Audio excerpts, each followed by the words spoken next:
Hello everyone, मैं हूं आपका इंग्लिश गुरु पवन। जैसा कि कल हम लोगों ने कवर करा था नोटिस राइटिंग, हमारे आने वाले एग्जामिनेशन में मैंने कल आपको प्रॉमिस करा था कि 18 मार्क्स आप अपने जेब में भर के बड़े आसानी से यूं चुटकियों में कवर करके लेकर के आओगे, जिसका 4 मार्क्स का वीडियो कल हमने शेयर भी करा था आप लोगों के साथ। I hope you have watched it. नहीं देखा है तो please go and watch it. आज की वीडियो में जैसा कि हम लोग कवर करेंगे इन्विटेशन राइटिंग, जो कि 4 नंबर के आते हैं, इन्विटेशन एंड रिप्लाई। मैं आपका इंग्लिश गुरु पवन और मैं हूं आपके study centre KSS study point पे। So let us start today's class. Invitation it means कि किसी को निमंत्रण देना, किसी को बुलाना for a different occasion, like कोई फंक्शन पड़ा हो, कोई इवेंट हो, किसी भी उपलक्ष्य में किसी को बुलाने के लिए एक प्रॉपर इन्विटेशन प्रोवाइड करते हैं। इन्विटेशन हम कहीं ना कहीं फॉरवर्ड करते हैं, उसे हम बोलते हैं इन्विटेशन। अब इन्विटेशन पहले तो होते किस टाइप के हैं? तो इन्विटेशन के 2 टाइप होते हैं। First one is formal and second one is informal. Sir ये तो बिल्कुल वही है जैसे लेटर में आपने बताया था, एग्जैक्टली वही है। लेटर जैसे 2 टाइप के होते हैं, फॉर्मल और इनफॉर्मल, वैसे ही हमारा इन्विटेशन भी 2 टाइप का होता है। एक होता है फॉर्मल इन्विटेशन, दूसरा होता है इनफॉर्मल इन्विटेशन। आई होप कि आपको इन दोनों के बारे में बहुत अच्छे से क्लियर हो। फिर भी विद इन अ मिनट मैं आपको बता देता हूं कि फॉर्मल इन्विटेशन किसे कहते हैं। फॉर्मल का मतलब होता है जो ऑफिशियल इन्विटेशंस होते हैं, जो किसी ब्यूरोक्रेट्स को, किसी पॉलिटिशियन को, किसी डिग्नेटरीज को, किसी भी एक इंडिविजुअल पर्सनालिटी को बुलाना जो कि आप उससे बहुत ज्यादा कनेक्टेड नहीं है, ऑफिशियली आप उससे कनेक्ट होना चाहते हैं, उसे इनविटेशन देने चाहते हैं, तो वो एक फॉर्मल इनविटेशन का पार्ट हो जाता है। और इनफॉर्मल का मतलब कि जिसे आप जानते हो, like your friends, your relatives, your mates, इन लोगों को जब आपको बुलाना होगा तो वो हो जाएगा इनफॉर्मल इनविटेशन। आई होप कि इतना पॉइंट क्लियर है। बात करते हैं सीबीएसई के पॉइंट ऑफ व्यू से। सो सीबीएसई कहती है कि एग्जामिनेशन में मोस्टली क्वेश्चंस फॉर्मल इनविटेशन से आते हैं, यानी कि फॉर्मल इनविटेशन ही सबसे ज्यादा पूछा जाता है। और ये भी एक शॉर्ट राइटिंग टास्क है, सो विच इज वेरी इंपॉर्टेंट कि आपको 50 वर्ड्स में ही इनके आंसर्स लिखने होते हैं। 50 words, mind it, only 50 words, सिर्फ और सिर्फ 50 शब्दों में आपको लिखना है। और वो 50 शब्द में क्या लिखना है आज हम आपको बताने वाले हैं। कुछ नहीं लिखना है, बस ये याद रख लो कि कुछ नहीं लिखना। अरे कुछ नहीं लिखना है, बस जो बता रहे हैं वही लिखना है और 4 नंबर यूं जेब में। कैसे? सो बी रेडी। बात करते हैं इनविटेशन की और उसके बाद फिर हम लोग बात करेंगे रिप्लाई के बारे में। इनविटेशन का एक प्रॉपर फॉर्मेट होता है, जैसा कि मैंने कल भी आपको समझाया था कि ग्रामेटिकल पोर्शन में आप कुछ भी लिखोगे, हर टॉपिक का एक प्रॉपर फॉर्मेट होता है। फॉर्मेट का मतलब होता है किसी भी चीज को लिखने का तरीका, जिसके आपको मिलते हैं 1 marks, which is very clear. Content का भी मिलता है आपको मार्क्स, और उसके बाद एक्सप्रेशन के मिलते हैं, यानी कि ग्रामेटिकल करेक्शन, स्पेलिंग मिस्टेक्स वगैरह काउंट करके जो इवैल्यूएटर्स होते हैं वो आपको मार्क्स प्रोवाइड करते हैं। हम बात करने वाले हैं कि 50 वर्ड्स में हम करेंगे क्या। तो पहले बात करते हैं फॉर्मल इनविटेशन कैसे लिखते हैं। ओके, सो लेट अस डिस्कस। सबसे पहले बच्चा कि आप लोगों ने बहुत सारे इनविटेशन कार्ड आपके घर पे देखे होंगे। इनविटेशन कार्ड बोले तो शादी का कार्ड, कोई भी अपने घर से एक शादी का कार्ड उठा लो। लेकिन being as a eastern side people कह लीजिए, या फिर कहीं ना कहीं ईस्टर्न इंडियन होने की वजह से हमारे यहां जो कार्ड्स आते हैं उनमें हिंदी में ही चीजें लिखी होती हैं। ओम सर्वमंगल मांगल्ये शिवे सर्वार्थ साधिके शरण्ये त्र्यंबके गौरी नारायणी नमोस्तुते, ये सारी बातें लिखी होती हैं जो कि इंग्लिश इनविटेशन में नहीं होता है। हमें इंग्लिश में कवर करना है। ये मंत्र मेरे को बड़े अच्छे से याद है, आपको याद करने की ये जरूरत बिल्कुल भी नहीं है। जो बताने जा रहे हैं बस उससे याद करने की जरूरत है। क्या? वो ये देखते हैं। सबसे पहले आज हम जानेंगे कि इनविटेशन बनाते कैसे हैं, इनविटेशन बनाया कैसे जाता है, कार्ड मेकिंग प्रोसेस, जो कि बहुत सिंपल है। इट इज वेरी सिंपल, बहुत आसान है। कार्ड कैसे बनाते हैं? Suppose it's 9th of March today, suppose नहीं बल्कि आज 9 मार्च है और 9 मार्च को एक बर्थडे कार्ड आज बनाते हैं, इनविटेशन बनाते हैं। जैसे कि मान लो कि आज मेरी बेटी का बर्थडे है, जैसे नहीं बल्कि है, आज मेरी बेटी के बर्थडे पे मैं आप सबको इनवाइट करने जा रहा हूं एक इनविटेशन कार्ड के थ्रू। वही इनविटेशन कार्ड आपको बना के आने हैं और 4 marks will be in your pocket. Let us से इट।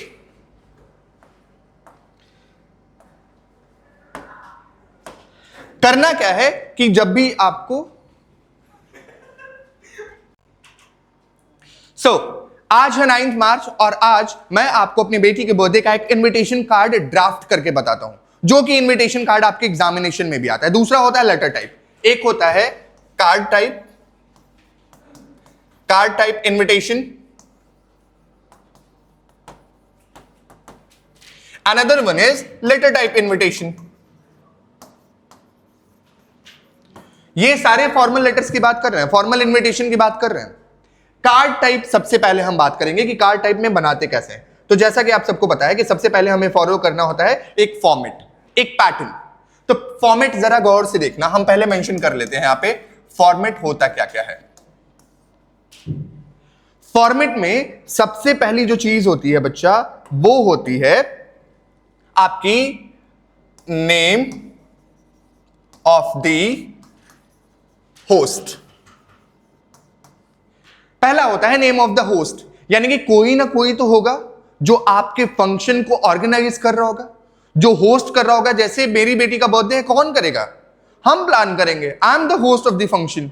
उसी तरीके से कोई भी वेडिंग होगी तो जिसकी वेडिंग होगी, जिसकी शादी होगी, उसकी शादी को होस्ट कौन कर रहा होगा? उसके पेरेंट्स कर रहे होंगे। स्कूल में कोई फंक्शन है, उस फंक्शन को कौन होस्ट कर रहा है? वहां की टीम कर रही है, वहां के डायरेक्टर्स कर रहे हैं, वहां का मैनेजमेंट कर रहा होता है। Exactly name of the host में आपको उन्हीं का नाम मेंशन करना होता है। यानी कि मेरी बेटी का बर्थडे, मेरा नाम जाएगा। किसी की शादी है तो वहां पे उसका नाम जाएगा। तेजस की शादी है, तेजस के पेरेंट्स का नाम जाएगा नेम ऑफ द होस्ट में। नेक्स्ट वन बात करते हैं, फॉर्मेट का पहला पॉइंट है name of the host. Name of the host, just a second. Okay, पहला है हमारा name of the host. Second one पे आ जाता है आपका स्टैंडर्ड एक्सप्रेशन। Standard expression. अब आपका सवाल आएगा कि sir what is standard expression? Standard expression कहते किसे हैं? आपने कभी ना कभी कोई ना कोई इंग्लिश में शादी का कार्ड देखा होगा, वहां पे लिखा होता है मिस्टर एंड मिसेस फलाने फलाने, यानी कि जिनका भी नाम पर्टिकुलर होता है। सपोज मेरे को इनवाइट करना है अपनी बेटी के बर्थडे के लिए आपको, तो होगा कि Mr and Mrs Pawan Kumar Yaduvanshi wants your gracious presence। यहां पे ये जो सेंटेंस है wants your gracious presence, ठीक, और cordially invites you, ये जो वर्ड्स हैं, ये जो सेंटेंस है cordially invites you, wants your gracious presence, इसी को बोलते हैं स्टैंडर्ड एक्सप्रेशन। किसी को इज्जत के साथ बुलाना, उसे ही स्टैंडर्ड एक्सप्रेशन कहते हैं। इंग्लिश में उसे बोला जाता है स्टैंडर्ड एक्सप्रेशन। कुछ स्टैंडर्ड एक्सप्रेशन जैसे कि मैंने कहा कि wants your gracious presence। Next one is cordially invites you, wants the pleasure of your company। ये सारे के सारे स्टैंडर्ड एक्सप्रेशन आते हैं। यानी कि पहला पॉइंट है नेम ऑफ द होस्ट, ये नेम ऑफ द होस्ट, जो होस्ट कर रहा है उसका नाम। Next one is standard expression. उसके बाद third one is purpose. Purpose, purpose means क्या है, किस लिए आप बुला रहे हो? बर्थडे है, शादी है, एनुअल डे फंक्शन है स्कूल में, एग्जीबिशन है, क्या है, किस चीज के लिए बुला रहे हो? वो पर्पज मेंशन करना है आपको। That mister and Mrs Pawan Kumar Yaduvanshi wants your gracious presence on the third birth anniversary of their daughter। Third birth anniversary, ये पर्पज है। शादी होगी तो वेडिंग लिखेंगे, बर्थडे है तो बर्थडे मेंशन करेंगे, उसी को पर्पस बोलते हैं। उद्देश्य क्या है बुलाने का, ये हो गया हमारा पर्पस। ये 3 points again I would love to repeat कि नेम ऑफ द होस्ट, जो भी ऑर्गेनाइज कर रहा है, जो होस्ट कर रहा है उसका नाम, स्टैंडर्ड एक्सप्रेशन, उसके बाद पर्पस, किस पर्पस से आप बुला रहे हो। उसके बाद आपको करना क्या होता है, आपको मेंशन करना है name of the honorary. Fourth one is name of the honorary, means किसकी शादी है, किसका बर्थडे है, ये तो बताओगे ना। आपने लिखा होगा राहुल वेड्स सिमरन, नाम तो सुना होगा, एग्जैक्टली वही वाला। लेकिन शादी होगी तो बर्थडे में कौन सा वेड्स लगेगा? नहीं लगेगा ना, एग्जैक्टली नॉट। जब बर्थडे होगा तो किसी एक बंदे का बर्थडे होगा, उसका नाम आ जाएगा। शादी होगी तो दोनों कपल्स, जो कपल्स होंगे उनके नेम आ जाएंगे। लड़के का नाम वेड्स, लड़की का नाम, या लड़की का नाम वेड्स, लड़के का नाम, और उनके डिटेल्स बोले तो मम्मी और पापा का नाम, पेरेंट्स का नाम ब्रैकेट में लिखा होता है। एग्जैक्टली वही हो जाता है नेम ऑफ द ऑनरेरी। जिनका नाम, जिनकी शादी होती है या जिनका बर्थडे होता है, वही होते हैं नेम ऑफ द ऑनरेरी। तो ये हो गए हमारे 4 मेन पॉइंट्स अभी तक के। पहला है नेम ऑफ द होस्ट, हम बार बार रिपीट कर रहे हैं ताकि आपके दिमाग में ये बात बैठ जाए। नेम ऑफ द होस्ट, जो होस्ट कर रहा है फंक्शन को। Standard expression, wants your gracious presence या कॉर्डियली इनवाइट्स यू, इसी को बोलते हैं standard expression. Next one is purpose, क्या है, बर्थडे है, शादी है, किस लिए बुला रहे हो आप, वो हो गया आपका पर्पस। और फोर्थ वन है नेम ऑफ द ऑनरेरी, किसकी शादी है, किसका बर्थडे है, जिसका भी होगा उसका नाम बोल्ड में। Is it clear? जैसे अभी तक के पॉइंट्स को एक एग्जांपल के थ्रू समझाते हैं, फिर लिख के भी बताएंगे। मेरी बेटी का बर्थडे, हम आपको इनवाइट कर रहे हैं, तो नेम ऑफ द होस्ट में जाएगा Mr and Mrs Pawan Kumar Yaduvanshi या मिस्टर एंड मिसेस यदुवंशी, पहला point. Next one is standard expression, cordially invites you, cordially invites you, या फिर वांट्स योर ग्रेसियस प्रेजेंस या wants your company, wants the pleasure of your company. ये सारे standard expression है, आप अपने अकॉर्डिंग जो आपको अच्छा लगे आप चूज कर सकते हो। Purpose, wants the pleasure of your company on the 3rd birth anniversary, तीसरा मेरी बेटी का 3rd birthday, so 3rd birth anniversary of their daughter. नाम क्या हो जाएगा, नेम ऑफ द ऑनरेरी, मेरी बेटी का नाम है पिया, पिया का बर्थडे है, जिसका बर्थडे है उसका नाम, जिसकी शादी होगी उसका नाम। मानस सर की शादी होगी, मानस सर का नाम बोल्ड में लिखेंगे, मानस सर वेट्स, गुमनाम। अभी तक नहीं क्लियर है, very soon it will be clear. So जिसका भी नाम होगा वो नेम ऑफ द ऑनरेरी हो जाएगा। Is it clear guys? Okay, I am very sure कि ये सारे पॉइंट्स अभी तक के क्लियर हैं। अब आते हैं मेन पॉइंट्स पे, कुछ आगे बढ़ते हैं। ये तो हो गया नेम ऑफ द ऑनरेरी। इसके बाद आ जाता है आपका कब है, कहां है, किस वक्त है, कि डे, डेट, टाइम, वेन्यू। इससे तो एकदम घोल के पी जाओ आप, चाय के कप की तरह, निवाले की तरह एकदम चसेड़ी बन जाओ बे। चाय की पत्ती जैसे घुल जाती है चाय में ना, वैसे इस बात को दिमाग में रख लो कि नोटिस हो या इनविटेशन, ये 4 पॉइंट्स एकदम क्लियर है कि डेट, टाइम, वेन्यू मेंशन करना ही करना है 50 वर्ड्स कंप्लीट करने के लिए। कब होना है, बर्थडे कब है भाई, on 9th March, day Sunday, time 7 PM, venue at my residence, at his residence, eight there residence. कहां होना है, शादी होनी है मानस सर की, कहां होना है भाई, सीधी सी बात है, मेंशन कर देते हैं। On 29th February, day Thursday, time 7 PM, venue hotel skylark. ये सारे के सारे आपको मेंशन कर ही देने हैं। और एट लास्ट ये 5th के बाद जैसे डेट, डे, टाइम, वेन्यू। इसके बाद आपको क्या करना है, इसमें देखो एक चीज आता है बेटा, लिखते हैं हम लोग RSVP। कार्ड में नीचे की तरफ लिखा होता है RSVP। हिंदी जो कार्ड हमारे यहां शादियों के आते हैं उसमें लिखा होता है विनीत। जो घर के सबसे बड़े होते हैं उनका वहां पे नाम होता है, यानी घर में अगर दादाजी हैं तो उस विनीत की जगह पे दादाजी का नाम लिखा जाएगा। यानी कि सबसे बड़ा, हमारे घर का सबसे श्रेष्ठ व्यक्ति आपकी प्रतीक्षा में खड़ा है, आपके सम्मान के लिए खड़ा है। ये मतलब होता है उस कार्ड का, उस इन्विटेशन का। एग्जैक्टली उस विनीत को ही इंग्लिश में हम लोग बोलते हैं RSVP। ये एक फ्रेंच फ्रेज है। RSVP is a French phrase. Full form की अगर बात करें सो रिस्पॉन्डेज सेल वॉइस प्लेट, फ्रेंच फ्रेज है। रिस्पॉन्डेज सेल वॉइस प्लेट, spelling you can search it, आप सर्च कर सकते हो। इंग्लिश में इसका मतलब हो जाता है respond if you please. RSVP, और इस RSVP के नीचे आपके घर में जो सबसे श्रेष्ठ हैं, जैसे मेरे फादर का नाम हो जाएगा, घर में जैसे जिनकी बेटी की शादी है, बेटे की शादी है, उनके बड़े भाई हैं या उनके पिताजी है, तो उनका नाम हो जाएगा, और कॉन्टैक्ट नंबर्स वगैरह लोग मेंशन कर देते हैं, वही होता है RSVP। एंड एट लास्ट, जो कि कल हम लोगों ने पढ़ा था कि आपको क्या कर देना होता है, इनबॉक्सिंग कर देनी होती है, यानी कि पूरे कंटेंट को you have to close it, enclose it in a box. Is it clear? ये तो रहे डिस्क्रिप्शंस, यानी कि अब हम बात करते हैं एक कार्ड बना करके। फॉर्मेट आपने आई होप कि क्लियर कर लिया हो। अब हम एक एग्जांपल आपके सामने रखते हैं, बिल्कुल एग्जैक्टली जो मैंने एग्जांपल आपको बताया ओरली, अब उसे कार्ड के थ्रू हम बनाते हैं डिफरेंट कलर्स का यूज करके। फिर से एक बार देख लीजिएगा फॉर्मेट में।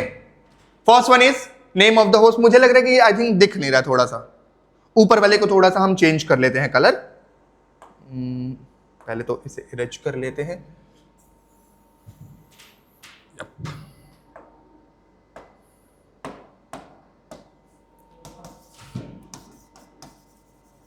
नेम ऑफ द होस्ट, पहला है name of the host, second one is standard expression, third one is purpose, fourth one is name of the honorary, fifth one is date, time, venue.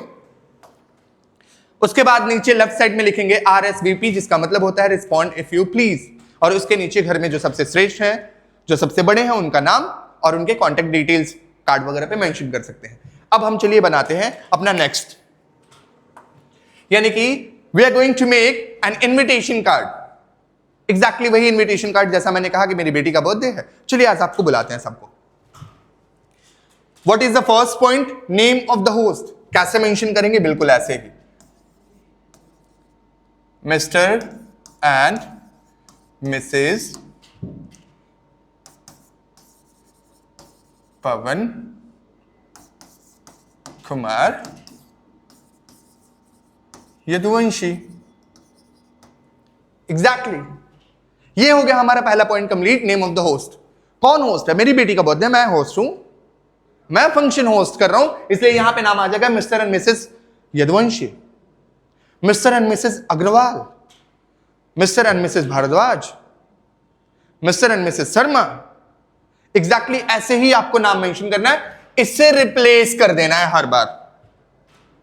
आप अपने according replace कर देना है, जो question में दिया होगा उसी के अकॉर्डिंग ये बस रिप्लेस कर देना नेम को। नेक्स्ट, सेकंड क्या था? Standard expression. सीधी सी बात है, it is very common. Cordially invites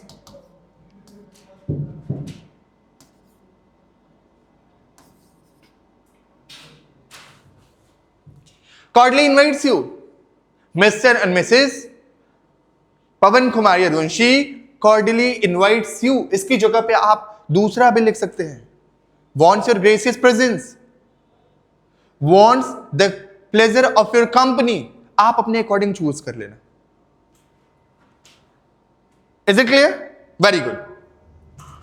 इसके बाद थर्ड वन वो क्या था हमारा? Purpose.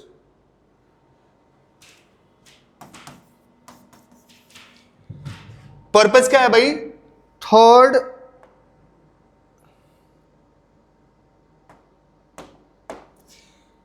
To the third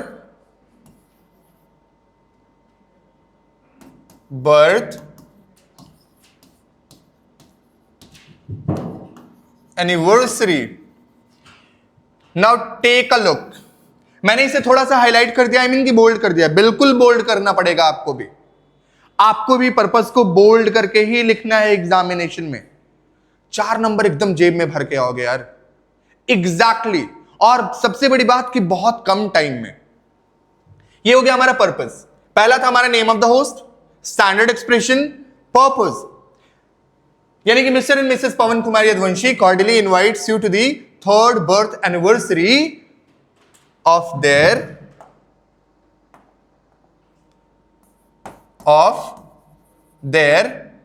daughter.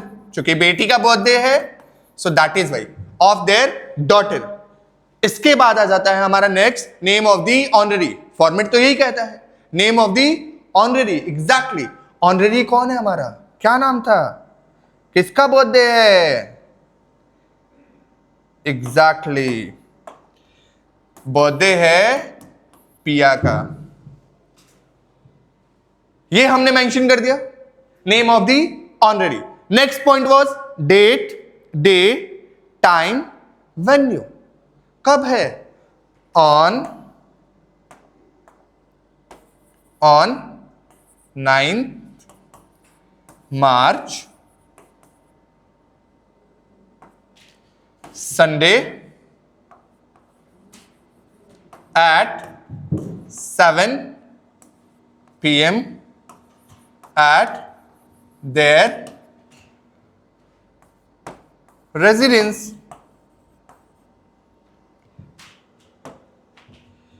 इसमें हमने क्या क्या कवर करा? Date, day, time and venue, ये चारों कवर कर दिए। कब है? 9 मार्च को है। कौन सा दिन है? संडे है। कितने बजे? शाम को 7 बजे। और कहां पे? घर पे। लास्ट वाला जो पॉइंट था हमारा वो था RSVP, यानी कि यहां पे मुझे मेंशन कर देना है बोल्ड में, मैंने लिख दिया RSVP। अब आप कहोगे कि RSVP में कौन लिखा, किसका नाम जाएगा? RSVP में जो मेरे घर के बड़े हैं, माय फादर, मेरे पापा का नाम जाएगा, और हम यहां पे उनका नाम मेंशन कर देते हैं, like DN Yaduvanshi. And at last आपको क्या करना है? इसे इनक्लोज कर देना है इन दी बॉक्स। मैंने थोड़ा सा आड़ा टेढ़ा इनक्लोज करा है, आप प्रॉपर तरीके से स्केलिंग करके करेंगे। पेन से भी कर सकते हैं, पेंसिल से भी कर सकते हैं। और सबसे इंपॉर्टेंट बात, कोई भी ग्रामर का राइटिंग सेक्शन हो, राइटिंग पोर्शन हो, whether you are writing notice writing, invitation, reply, letter writing, job application with biodata, article, report, जो कुछ भी लिख रहे हो आप एक फ्रेश पेज से ही लिखोगे। ये नहीं कि किसी क्वेश्चन को लिखते लिखते उसका पेज आधा यूज कर लिया है तो आधे के बाद से लिखना शुरू करा, नहीं। हमेशा राइटिंग सेक्शन फ्रेश पेज, नए पेज से ही शुरू करिएगा। ओके, तो ये रहा हमारा इनविटेशन कार्ड। इसे तो हम बोलते हैं इनविटेशन कार्ड मेकिंग। इसे रिप्लेस कर सकते हो आप। किसी की शादी होगी तो बड़े आसानी से, सपोज मेरी बेटी की शादी अगर है तो हम कैसे लिखेंगे? Mr and Mrs Pawan Kumar Yaduvanshi cordially invites you to the wedding ceremony. शादी है ना, तो wedding ceremony of their daughter Piya. जो डेट होगा वो डेट हो जाएगा, कुछ नहीं बदलना है, बस पर्पस बदल देना है। पर्पस ही तो बदलना है और नेम चेंज कर देना है, which is very common, very easy, and I am very sure कि आप बहुत आसानी से 11 मार्च को ये सारे काम करके आओगे। एंड आई बेट गाइस कि एग्जामिनर जो कॉपी चेक कर रहा होगा, इवैल्यूएटर, आपके इस राइटिंग स्टाइल से इंप्रेस होकर के वो आपको पूरे नंबर देगा, अगर आप प्रॉपरली इस वीडियो को या मेरे टीचिंग स्टाइल को फॉलो करते हो तो। आई एम वेरी श्योर। नेक्स्ट, अब हम बात करते हैं कि ये तो रहा कार्ड मेकिंग। सर अगर मेरे को इनविटेशन लिखना हो, जैसे ये तो मुझे पब्लिकली बांटना है, सबको देने हैं कार्ड, हमने बना दिया कार्ड, लेकिन समटाइम्स होता क्या है कि कभी कभी हमें किसी इंडिविजुअल को बुलाना होता है किसी फंक्शन के लिए as a chief guest. Suppose हमें यहां के एसपी सर को बुलाना है अपने स्कूल के फंक्शन में। केसेस के ओपनिंग में मुझे यहां के एसपी सर को बुलाना है, किसी ब्यूरोक्रेट को बुलाना है, किसी एडुकेटर को बुलाना है, तो उन्हें तो एज अ चीफ गेस्ट मुझे बुलाना होगा। उनके लिए कैसा तरीका अपनाएंगे इनविटेशन का? तो उनके लिए आपको क्या करना होता है, एक लेटर टाइप फॉर्मेट होता है, उस लेटर टाइप को आप बस लिख लोगे। और उसमें भी I am just going to tell you कि उसमें भी बहुत ही आसानी से कुछ तो रिटन मटेरियल्स, रेडीमेड कपड़ों की तरह से गाइस, निकालो, पहन लो, अटायर चेंज, यानी कि बस जो बताने जा रहे हैं याद कर लो, छाप दो, 4 नंबर तुम्हारे, 4 4 4। पैटर्न चेंज होगा, हाँ, वो मर्ज करेगा। सो गाइस, अभी तक हमने जो पढ़ा वो था हमारा इनविटेशन कार्ड मेकिंग के प्रोसेस में, यानी कि कार्ड मेकिंग के फॉर्मेट में।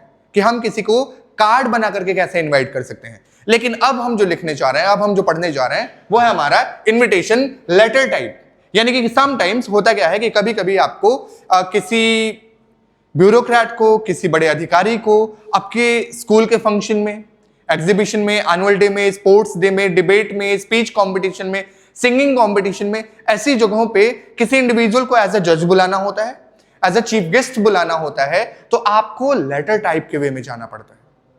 कार्ड तो भेजते ही, उसके साथ समटाइम्स हम लोग क्या कर देते हैं कि हम लेटर भी अटैच कर देते हैं, या लेटर के वे में ही जाना होता है, एक लेटर लिखना होता है उनसे अप्रूवल के लिए। तो वो कैसे लिखते हैं हम उसके बारे में बात करते हैं। Let us discuss about the format first. जैसे सबसे पहले आता है, जो आपने लेटर पढ़ा होगा बिल्कुल उसी फॉर्मेट में, पहले आता है बच्चा सेंडर्स एड्रेस, देन आता है डेट, देन रिसीवर्स एड्रेस,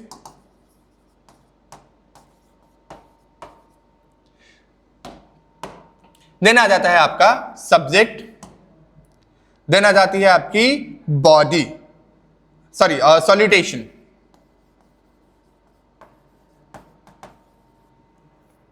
ठीक, लेटर मैंने आप लोगों को बता रखा है, लेटर आप लोगों ने पढ़ा भी होगा कि लेटर लिखते कैसे हैं। सेंडर एड्रेस क्या होता है? इट इज वेरी इजी, बहुत आसान है। हर क्वेश्चन में लिखा होता है you are Pawan Pratima, you are Pratik Pratiksha, you are Rohini Rohit, residence of Awas Vikas colony Patauna, Munna colony Patauna. ये जो लिखा होता है इसी को बोलते हैं सेंडर एड्रेस। मतलब पूछा जाएगा कि आप कौन है, बताया जाएगा क्वेश्चन में कि आप हैं रोहित, आप रहते हैं ओमकार वाटिका कॉलोनी में, मुन्ना कॉलोनी में, या फिर आवास विकास कॉलोनी में। वो जो एड्रेस होता है उसी को हम लोग बोलते हैं सेंडर एड्रेस, या दूसरे लैंग्वेज में कह लें जो लेटर को लिख रहा है उसका एड्रेस। और क्वेश्चन में तो हमेशा कहा जाता है कि आप अपने आप को इमेजिन कर लीजिए that you are this and that, कि आप ये हैं, आपका नाम ये है, आप यहां के रहने वाले, वो हो गया सेंडर एड्रेस। डेट जो होता है वो करंट डेट मेंशन करते हैं, यानी कि आप मेंशन करेंगे 11 मार्च, जिस दिन आपका इंग्लिश का पेपर है। रिसीवर एड्रेस, जिसे लेटर लिखना है, जिसे आप इनवाइट करना चाहते हैं। जैसे हमें इनविटेशन देना है हमारे एसपी सर को, किसके लिए भाई? हमारे स्कूल में जैसे कोई कंपटीशन होने वाला है, ठीक है, या फिर हमारे स्कूल में मान लीजिए कि एनुअल एग्जीबिशन होने वाला है। उस एनुअल एग्जीबिशन में आप उन्हें एज अ चीफ गेस्ट बुलाना चाहते हैं और आपको लेटर लिखना है, इनविटेशन लिखना है लेटर के फॉर्मेट में, लेटर के टाइप में। तो हम कैसे मेंशन करेंगे वो हम पढ़ रहे हैं। तो हम रिसीवर एड्रेस यानी कि लिखेंगे यहां पे क्या, दी सुप्रिंटेंडेंट ऑफ पुलिस कुशीनगर, यही उनका रिसीवर एड्रेस हो जाएगा, जिनको आप बुलाना चाहते हैं उनका एड्रेस, शॉर्ट में जिसे हम बोलते हैं एसपी सर, यानी कि सुप्रिंटेंडेंट ऑफ पुलिस कुशीनगर, ये हो गया उनका हमारा रिसीवर एड्रेस। देन आ जाता है सब्जेक्ट। अब सब्जेक्ट कैसे मेंशन करते हैं? सब्जेक्ट बहुत सिंपल सा है, to invite you as a chief guest. अब चीफ गेस्ट की जगह पे मान लीजिए कि कोई डिबेट कंपटीशन होने वाली है, वहां पे आप उन्हें जज बुला रहे हैं, तो वहां पे जज लिखेंगे, to invite you as a जज इन द कंपटीशन। ये आपके कॉमन सेंस पे डिपेंड करता है कि क्वेश्चन के अकॉर्डिंग आपको बस उतना चेंज कर देना है, बट पूरा पैटर्न यही होगा, to invite you as a, ये कॉमन लाइन है। नेक्स्ट वन इज सॉल्यूटेशन, बहुत आसान है। सॉल्यूटेशन का मतलब लिखते हैं हम लोग डियर सर, और उसके बाद आपको कॉमा लगाना होता है। और फिर आ जाती है बात हमारे बॉडी की, हम बॉडी कैसे लिखते हैं, और हम बॉडी में ही बताने जा रहे हैं। जो 50 वर्ड्स में लिखना है, कॉमन सी लाइन है, 70% कॉमन लाइन है, चिपका डालिए और 4 नंबर अपने बना लीजिए। It is very easy. ये मैंने करा page add, and let us start. शुरू कैसे करेंगे? तो शुरू आप कुछ ऐसे करिएगा कि it is with immense pride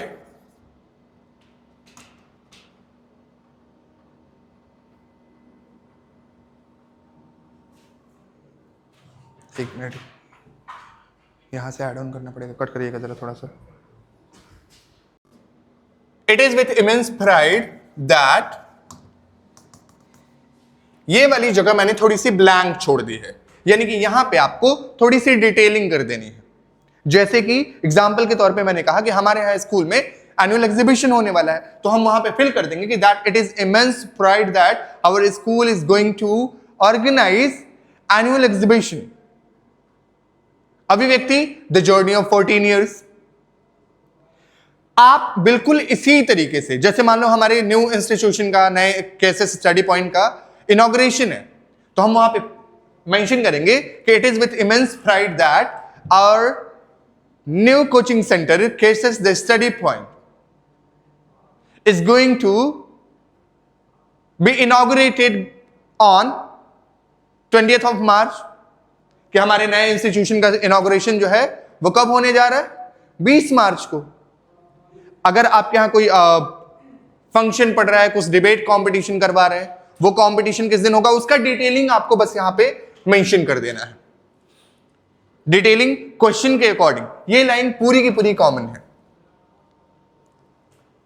अब आपको आगे क्या लिखना है? We would be greatly obliged if you could spare some time from your busy schedule। बहुत सिंपल सी लाइनें हैं। We would be greatly obliged, हम धन्य हो जाएंगे अगर आप अपना कीमती टाइम हमारे बीच साझा करें, शेयर करें। तो एज अ चीफ गेस्ट हम आपको बुला रहे हैं और हम चाहते हैं कि आप आए हमारे स्कूल के एनुअल एग्जीबिशन में, हमारे इंस्टीट्यूशन के ओपनिंग सेरेमनी में, ओपनिंग डे पे आप आए, किसी बुक लॉन्चिंग पे आप बुलाना चाहते हैं एज अ चीफ गेस्ट, उस दिन आप बुला रहे हैं, तो आप बताओगे उनको कि हम बड़े ही कृतज्ञ हो जाएंगे, हम बहुत ही एक तरीके से आभारी हैं आपके। वुड बी ग्रेटली ऑब्लाइज्ड कि अगर आप अपने बिजी शेड्यूल में से थोड़ा सा टाइम आप हमें दें। ये सारी लाइन कॉमन है, यहां से लेकर के ये पूरी की पूरी। थोड़ी सी डिटेलिंग कर सकते हैं, क्योंकि 50 वर्ड्स में लिखना है तो बहुत ज्यादा डिटेलिंग नहीं करनी है, थोड़ी सी डिटेलिंग कर सकते हैं। क्या क्या होने वाला है एनुअल एग्जीबिशन पे? हम एआई के बारे में बताएंगे, रोबोटिक्स के बारे में बताएंगे बच्चों को। ये सारी चीजें आप मेंशन कर सकते हो। यहां पे आप 1 से 2 लाइन, 1 लाइन इज इनफ। उसके बारे में एकदम हाईलाइट, जो मेन वर्ड्स हैं, मेन कीवर्ड्स हैं, उसे हाईलाइट कर दीजिए।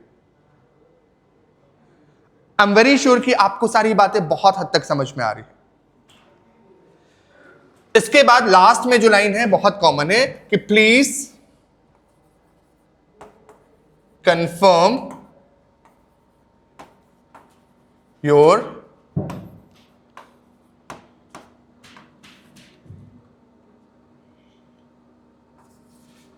availability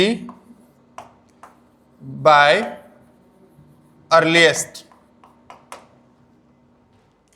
मतलब ये है कि सर प्लीज आप जल्दी से जल्दी हमें कंफर्म कर दें कि आप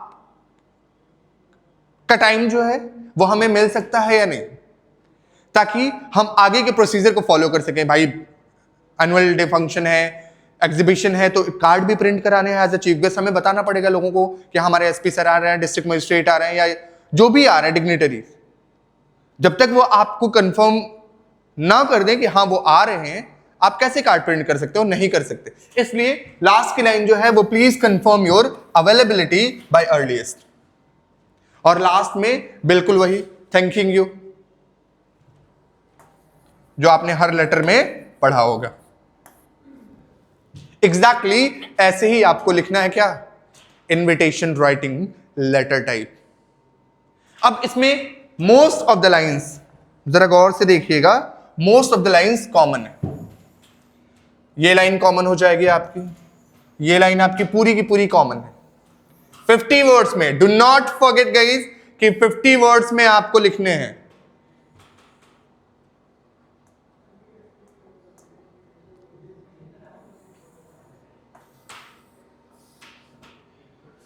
अब आप खुद देख लो कि कितने वर्ड्स मैंने आपको ऑलरेडी रेडीमेड दे रखे हैं. If you can count, almost 25 to 30, more than 30 words I have given you.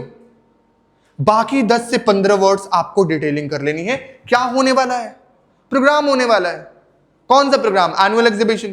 क्या होने वाला है? डिबेट कंपटीशन होने वाला है. सर आपको एज अ जज बुलाना चाहते हैं बिकॉज आप बहुत अच्छे हैं. आपके क्रिकेट एकेडमी आप शुरू करना चाहते हो और आप 18 नंबर को बुलाना चाहते हो, यानी कि विराट कोहली को बुलाना चाहते हो. 7 नंबर थाला को बुलाना चाहते हो भाई कि सर प्लीज आ जाइए ना इनॉग्रेशन में, मजा आ जाएगा. आप बुलाना चाहते हो तो आप डिटेलिंग दोगे. बस वही डिटेलिंग यहां पे कर देनी है कि आप क्यों बुलाना चाहते हो, क्या रीजन है उसका, और आपका पूरा का पूरा लेटर कंप्लीट. और उसके बाद at last do not forget short writing task को गाइस, डोंट फॉरगेट कि उसे आपको इनक्लोज करना है. शॉर्ट राइटिंग टास्क हमेशा इनक्लोज ही रहते हैं बॉक्स में. अक्सर स्टूडेंट गलती कर देते हैं एग्जामिनेशन में, उसे इनक्लोज करना भूल जाते हैं. और इनक्लोज करते टाइम मैंने पहले भी बताया था आपको स्टार्टिंग में कि स्केल पेन का यूज करिए या फिर पेंसिल का यूज करिए, लेकिन लाइन एकदम सीधे प्रॉपर तरीके से उसे बॉक्स में बंद करिएगा. हमने थोड़ा सा आड़ा टेढ़ा बना रखा है. We don't have scale over here. So ये रहा आज का हमारा टॉपिक जिसका नाम था invitation writing. I am very sure कि इनविटेशन राइटिंग का अगर कहीं से भी कोई भी क्वेश्चन आएगा तो आप इजीली 4 नंबर लेके आओगे. क्योंकि आज थोड़ा सा टाइम की किल्लत है बस. बाकी कल की वीडियोस में हम लोग कवर करने वाले हैं रिप्लाईज, पॉजिटिव और नेगेटिव दोनों. So stay tuned with me. मैं हूं आपका mentor English Guru Pawan Kumar Yaduvanshi. Thank you.